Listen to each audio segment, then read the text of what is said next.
আমাদের ধর্মের নাম কি? ইসলাম।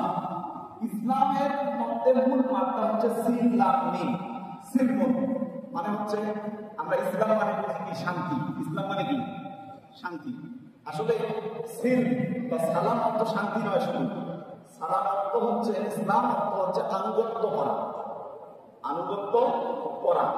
আপনার যখন যেথায় যে অবস্থায় আল্লাহ তাআলার হুকুম এবং আহকাম পাবেন, সর্বাবস্থায় আপনার মস্তককে রবের দরবারে নত করে দেওয়ার নাম হচ্ছে মুসলিম।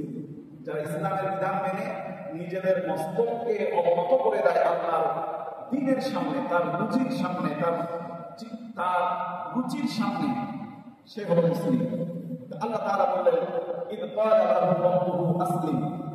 আর যখন বলা হলো তুমি সারেন্ডার করো, আত্মসমর্পণ করো, তিনি বললেন, ক্বালা আসলামতু লিরাব্বিল আলামিন, আমি আমার রবের সামনে সারেন্ডার হয়ে গেলাম। অর্থাৎ যে বিধান আমার সামনে আসছে, ইব্রাহিম আলাইহিস সালাম বলতেছেন, ক্বালা আসলামতু লিরাব্বিল আলামিন, আমি আমার রবের সামনে মাথাকে নত করে দিলাম।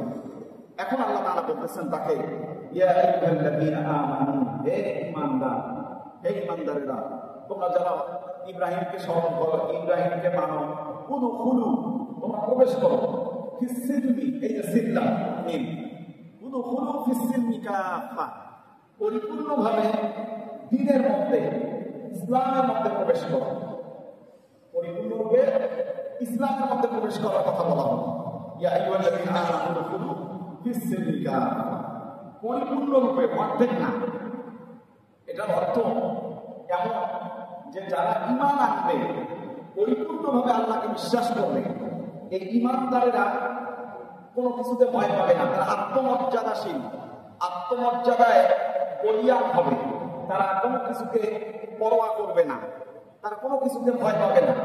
এই জন্যই আল্লাহ তার অসংখ্য নবী এবং সাহাবায়ে কিরামকে পাঠিয়েছিলেন, যারা কেউ মিথ্যার সামনে, জুলমের সামনে কখনো নিজেকে নত করেন না।